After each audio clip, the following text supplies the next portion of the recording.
Merci, mes chers collègues. La parole est à Madame Maréchal Le Pen.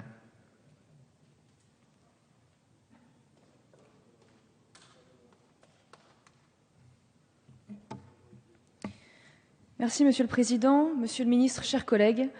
Je dois dire que je regrette qu'une réforme aussi largement soutenue par l'opinion, droite et gauche confondues, soit confrontée aujourd'hui à l'opposition de caste de certains élus. Je pense à l'UMP, mais je pense aussi aux 31 sénateurs socialistes qui ont voté en faveur des amendements excluant les sénateurs du non-cumul, vidant ainsi en partie de sa substance le texte du gouvernement et obligeant une nouvelle lecture à l'Assemblée nationale.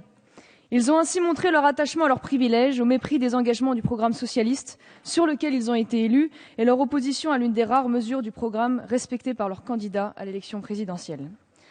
Le non-cumul des mandats de parlementaires avec un exécutif local ou une fonction assimilée est un pas dans la bonne direction. Je voterai donc ce texte, le Front national réclamant depuis longtemps cette mesure. Et ce, pour plusieurs raisons. La première tient à la disponibilité des élus. De nombreux parlementaires cumulent leur mandat avec celui de maire, de président de conseil général ou régional. Certains cumulent ces deux mandats avec un troisième, comme la présidence d'une intercommunalité. Certains cumulent ces trois mandats avec une responsabilité importante dans un parti politique, qui peut même être celle de président. Et certains cumulent même ces quatre fonctions avec un peu de conseil, comme avocat par exemple, histoire de tuer un petit peu le temps. Comment sérieusement peut-on se consacrer à autant de mandats sans déléguer à outrance ? Personne n'a le don d'ubiquité, et ceux qui croient ces élus, qui côtoient ces élus, savent bien qu'il n'est pas possible de tout faire. Il en va du respect de ses électeurs et de la performance de son travail. La seule justification à ces situations tient souvent à l'ego de certains élus qui souhaitent verrouiller leur circonscription pour tout contrôler. J'entends les arguments qui rappellent que les parlementaires gagnent à avoir un ancrage territorial. C'est du reste la vocation des sénateurs que de représenter les collectivités.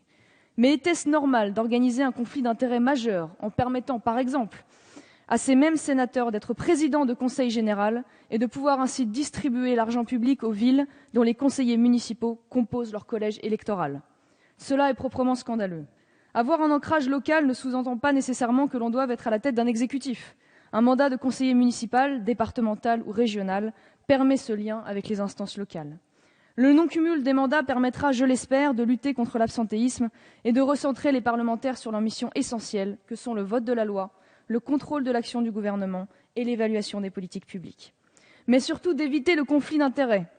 J'ai vu dans cet hémicycle des députés me dire qu'ils étaient opposés à un texte au niveau national, mais le voter quand même afin de pouvoir en tirer bénéfice au sein de leur mairie. Le député, même élu d'une circonscription, est avant tout un député de la nation. L'intérêt général doit être son seul objectif. Au-delà de cet aspect de la réforme, il y a une question de principe, à mon sens, tout aussi fondamentale. On nous vante avec ce texte le renouvellement de la classe politique, incarnation de la démocratie vivante et en mouvement. Louables intentions auxquelles je souscris également. Pourtant, une chose est frappante en observant le landerneau politique français. La classe dirigeante est le fruit d'une endogamie vieille d'un demi-siècle entre la droite RPR-UMP d'un côté et la gauche socialo-communiste de l'autre. Il n'est pas rare de voir les ministres ou des députés accumuler 3, 4, 5 mandats ou excusez-moi, c'est une réalité. Les repris de justice, accusés ou reconnus coupables de délits touchant l'argent public, souvent protégés par le parti, continuent d'obtenir les investitures et d'être élus. Alors que les Verts, les radicaux de gauche ou encore les communistes peinent à réunir quelques pourcents lors des grands scrutins nationaux, ils disposent de groupes politiques. Des groupes politiques, et c'est pourtant une réalité, pardonnez-moi, c'est une réalité. Aujourd'hui, ils disposent de groupes politiques et d'élus en nombre au Parlement alors que vous ne représentez strictement rien au niveau national. En revanche, le Front national, et je vous l'apprends peut-être pas, 10 à 15% des voix lors de presque tous les scrutins nationaux depuis 25 ans. Et bien même aujourd'hui, peut-être plus, selon les sondages que l'on nous prête. Nous avons pratiquement été privés de députés pendant 20 ans.